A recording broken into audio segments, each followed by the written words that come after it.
You're shaking my confidence daily. Oh, Cecilia, I'm down on my knees. I'm begging you, please, to come home. Just in case you were wondering, that's the song that's been stuck in my head for about a week and a half. Could be worse, however, like the Oompa Loompa song a couple of months ago. That was a weird time in my life. How is everyone?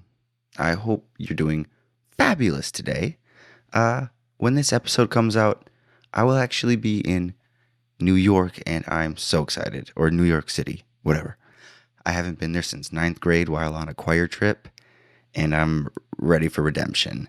That was literally the most ratchet vacation I had ever been on. Our school couldn't even afford a hotel in New York. We stayed like 40 minutes away in Jersey. It was one of those things where they put tape outside of our hotel doors so they knew if we were out past 8 p.m. or whatever. So dumb. The only two things I remember besides that are falling asleep during a performance of Mamma Mia, and that was at Broadway. And then during one of our actual choir performances at this church, we were so awful, it made our teacher cry in front of everyone. Sorry, Miss Koski. Oopsies. So, anyway, I am certain that this weekend will be much better than that. Plus, there's no 30-hour bus ride involved this time. Okie dokie. I believe that will suffice for the chitty chat portion today. My name is Eli, and this is Murder in the Morning.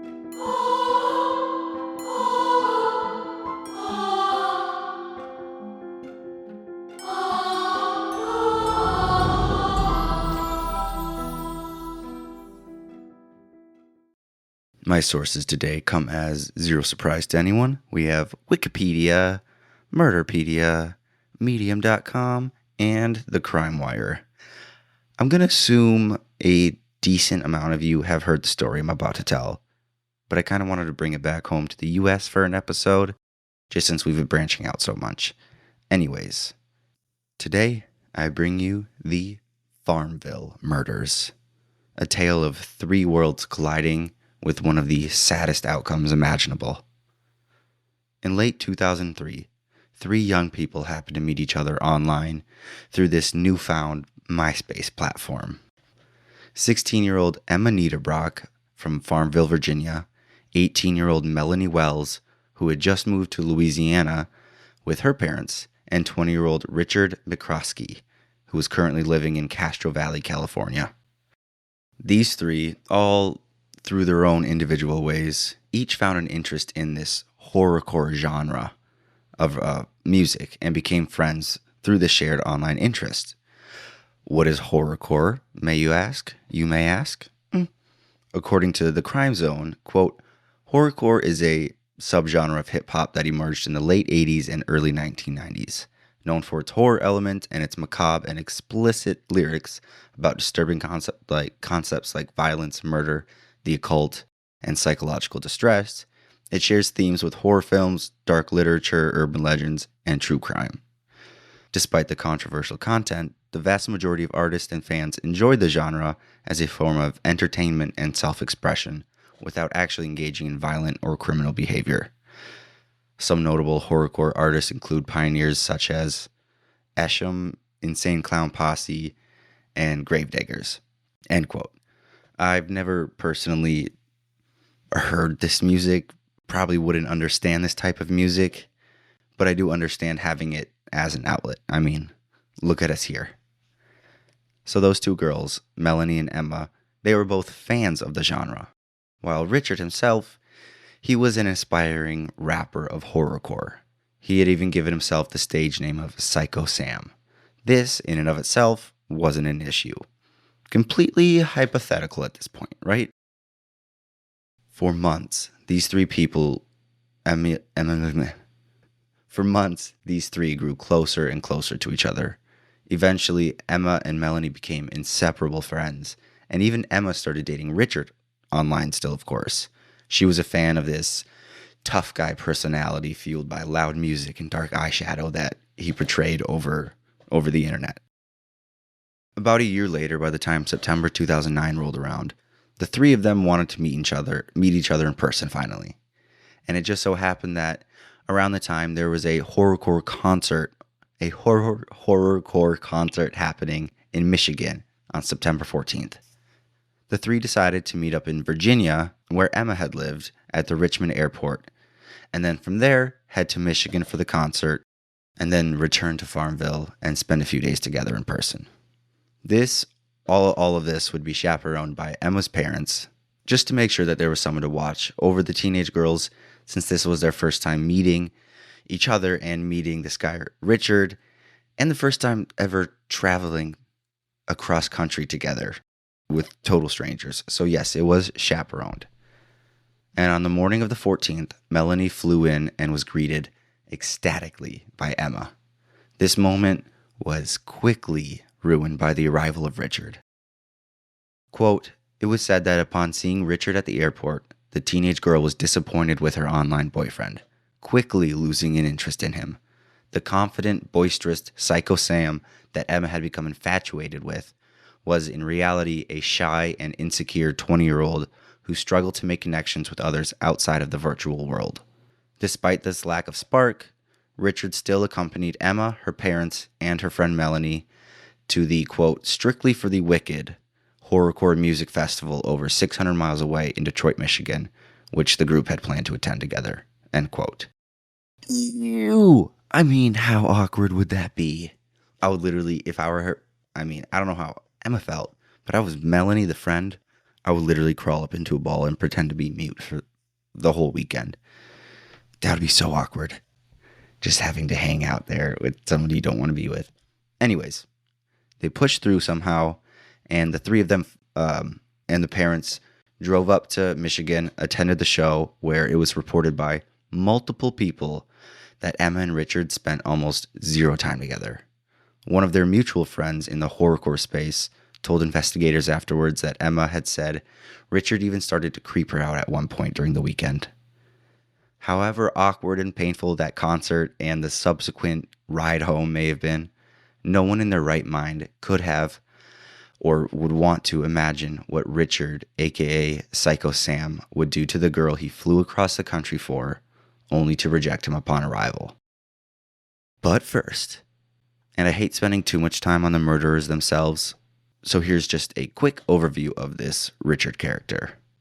In high school, Richard McCroskey had been teased and harassed because of his weight and his red hair. Neighbors described him as a loner. His sister recalled him as a mild-mannered and calm... His sister Sarah recalled him as a mild-mannered and kind person who wouldn't fight back when bullied and never reacted badly to anything without provocation.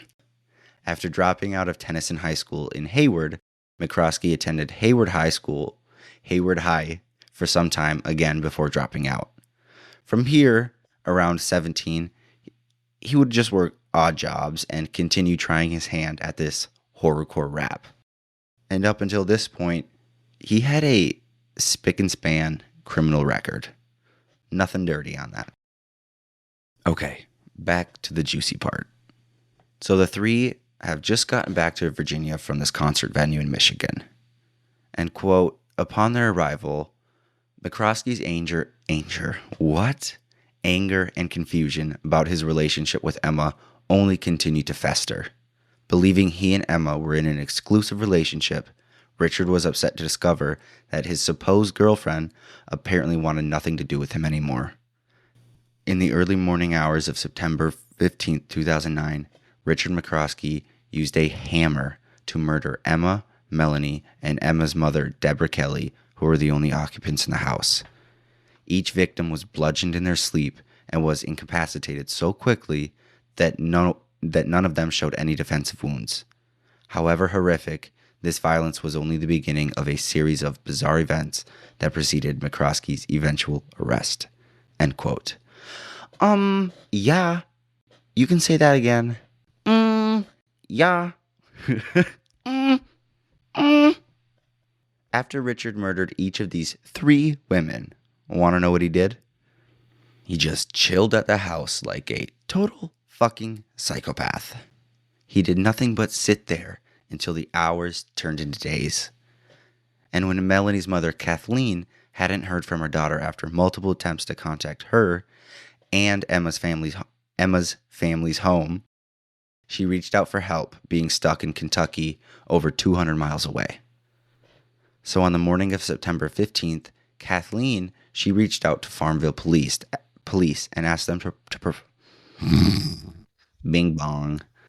On the morning of September 15th, Kathleen reached out to police in Farmville and asked them to perform a welfare check at the home. When police arrive and knock on the door, Richard answers. They ask Richard, "Where's the family?" And he tells them that they went out to the movies in the morning and left a random guy to watch the house. Super suspicious, very odd. However, the police could do nothing further to investigate since Melanie was technically 18 and an adult. So they call Kathleen back with nothing to report. Frustrated, and rightfully so, Kathleen tries a different approach the following day. She calls Mark Niederbrock, Emma's father, who no longer lived at the house. Mark and Deborah were separated at this point, and he assured Kathleen that he would drive out there that day, the 16th, and call her back with an update as to what in the heck was even going on. Tragically, that call would never come. Now, September 18th, days without hearing from her daughter, and 2 days after contacting Mark without a response, Kathleen was desperate. She called the police again in Farmville and pleaded for them to return to the house. Quote, just after 3 p.m., officers arrived at the home and made entry through the front door, which Richard had left unlocked. As soon as they opened the door, they were immediately hit with a foul odor of decay and discovered the bodies of Emma, Deborah, Melanie, and Mark. Unfortunately, Richard had fled the house at this point. In the early morning hours of September 18th, Richard had driven a Honda sedan into a ditch, and an officer arrived with a tow truck to assist him. When asked whose car it was, Richard told the officer that it belonged to his girlfriend's father. In actuality, he'd stolen the car from Mark Niederbrock shortly after murdering him. Later that day, when the responding officer heard that investigators were looking for Richard, he immediately shared that the young man was planning to fly out of Richmond, which helped investigators in their search for the suspect. End quote. So early the next day, on September 19th, officers apprehended Richard at the airport while he was asleep near his luggage, waiting for the flight back to California. And the very next day, on the 20th, Psycho Sam, or Richard McCroskey, would confess to all 4 murders in that Farmville family home. Again, in classic Eli fashion, because I hate getting into trials and all the fancy schmancy words, this case never went to trial. Both the confession and his subsequent guilty plea would allow him to be kept off death row in exchange for a life sentence without the possibility of parole. His lawyer would later release the exact details of what happened that night, according to Richard himself. And again, this comes from the Crime Zone. Quote, around 3 a.m. on the morning of September 15th, Richard first killed Melanie in the downstairs living room. Then, he snuck upstairs and bludgeoned Deborah. Finally, he crept into Emma's bedroom and killed her as well. Richard then remained inside of the house with the 3 bodies of his victims until September 17th. On that evening, Mark Niederbrock entered the home to check on his family and was blindsided by the young man, who beat him to death with a wood-splitting maul. After slaughtering Mark, Richard decided that he couldn't remain in the house and dragged Melanie's body into Emma's room before fleeing the scene in Mark's car. The killer also provided a motive for the murders, explaining that Emma was his target because she had made him feel rejected, and he chose to kill the others to leave no witnesses. End quote. Such a waste of good lives. It was 3, and then it was 4. He took so much from so many people, all because he couldn't cope with his own pathetic ego. I mean, it happens, dude. You get rejected. Get over it. The good news is, Richard to this day remains locked up in a correctional facility in Virginia. He never got to go back home to California. So if his family ever wants to say hi, they got to fly across the country. Good for him. And as for Melanie's parents and Emma's remaining family, unfortunately, I wasn't able to find a quote or an update as to how they're doing or what they're doing. I just hope they're coping okay. I hope they're doing all right. I know I may never understand that pain myself. Hopefully, I'll never understand that pain myself. But here's to the families. Alrighty then. I think that'll about do it, folks. I will see you back. I will see you when I get back from New York. And the person I'm going with really wants to get a tattoo. And I kind of want to get a tattoo. I don't have one yet. And I'm thinking of getting a Gudetama tattoo on my upper thigh. But I'm just putting that out there. I like eggs. Alrighty then. You all have a wonderful, wonderful rest of your day. And I'll catch you on the flip side. Bye-bye. Love you.